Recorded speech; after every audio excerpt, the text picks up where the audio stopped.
New Suthar YouTube channel kan lo lom le ka chu khonga in video te kar en ma le kan ngai thak ma in like khami lo pek sak ve ta che ama sign clear tu le ngai thatu te chi bai kan buk le ka chu lungdai khuami in hnuai lua khosa mai thai pi rem sang ite chung kwa chu tu kin jing khan thi chhong in anin lua la ya hu an nia an fanukum som palemi priskil valar riat pi ro chu vandu thlak tak main anun na chan man lovin aboral hlau maya he thil thleng chungchanga hian enge thu chiang zok hriat tumin lungdai UMA president pu edia tuna hian kan be pop le dona kan in biak ni abul tanga atop thlenga min lo ngai thlak sak le turin clear tu zong zong te kan som le veka chu ole tuna chon lungdai UMA president pu edin hen atangin report te ilo ngai thlang rem sang e te I kan tin mai ya tu it khan an fanu to na bawro priskili hi high school kal ala ya pol kuan ya athian ten an so ma ria ne cham be bol vela khan amaro chu an kai tho thei lo ban kal sana chuan anu berte hi bazar a son nungdai bazar a son restaurant a hian a thok ve a chu local mai si lo kha dar som pel no khan an vakala an in khala in kal thria ban hawan e thei bok si lo a thenom kho ve ma ang khan kong ka kha a han ti chia an lu ta an in hi concrete building terau te nia te aluminium ania ai khar phui ang renga sala chuan boruak ta po sigri chem na me holrim te po nak bia ven te lu masa chuan chuan anno pathum hian an muwa priskili hi alo khong deuh vek to a chuan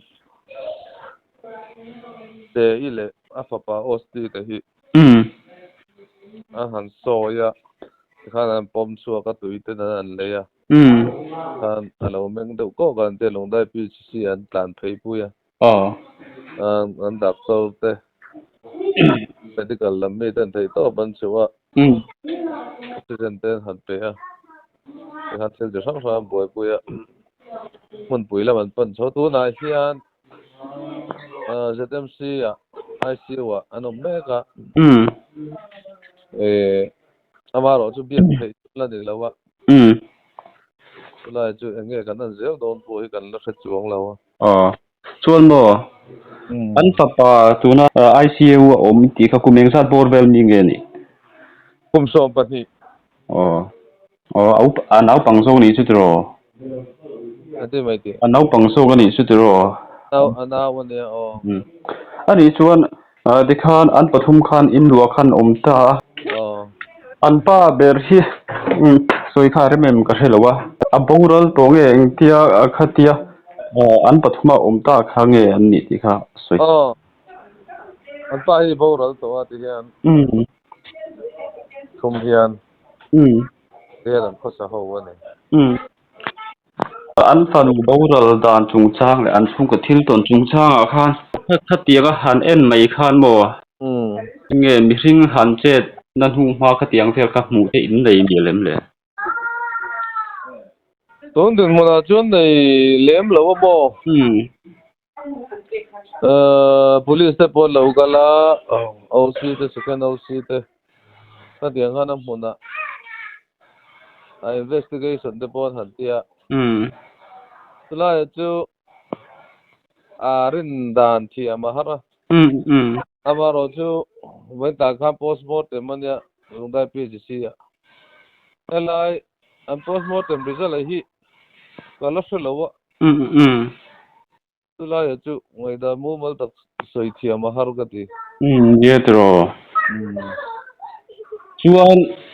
nang mani in mo oile oime mo oime hantia khada avar tu ma saber te kha tu te nge in chunga balut ma saber te kha an thenom nai vai te ho khan ni mo puliana kan BC P23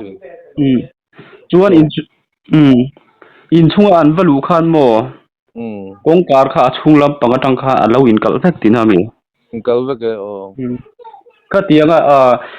misuale mo khatianga hanche na tur thum ha ber khmu tur phat ba om lo dro nangma ni lam tangpon lem lo chula ya chu rin le lo lem lo wa ei mani na kan rin da chu an thile ya food poison vel hi theiam le ti te nia a medical lam chuan an ta te han check tiang hian ama ro chu tirwal chuan sigrin chem an in uap boruak chuan om si lo nen chulaya an sigrin chem mai hol hi ready made mai hol ang chi kildi nei ang deuh chi hi nia chulaya chuan enge mo ka au thei ni de bon kan ri ga mo khlai ta khan mo them pat soidara khan gas an nei lo wanga chikri hanga ai rong bol an ni ti te kha soi kha oma kha so khlai kha chu ga big che lo mo amaro chu mo ma sa tu te lu ma sa tu te kha chuan mai hol rim awop ne mai hol rim ri ro pe dan chu ni mai amo lungdai khuai mo ga pu in engsat borvel nge india khoi district of nge ni ti te kha no lungdai khuai in zaruk borvel chonga in chal to mo Kolasir district chuan a ruang hi zanin hian tlai war pui nge ninga tlai war pui turani ama ro chu te zan lo na tanga lungdai pasal ron ne wang hian an fan ruang hi zan lo na ma wen tai khan an na khama ni tak chu ai thil he nangma ni is lungdai khuwa thil thleng ani nangin wen me president ni nangin he thil thleng chungchang a hian khotlang ai o in mo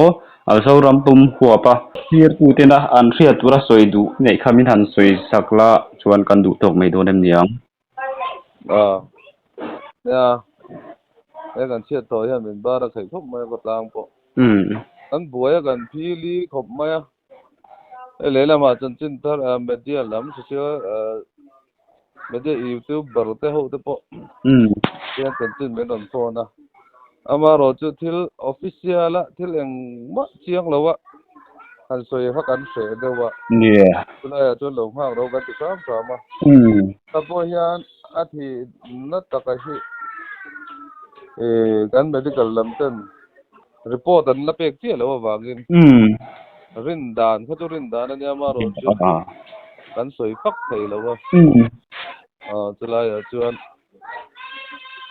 a he kan che to na rim hian zoram dung le wanga ngai pena kan chan chin te kilo tin mon ti da tangem menon phone menon betanga tom ple ni lai da kan sei tel do ni che wala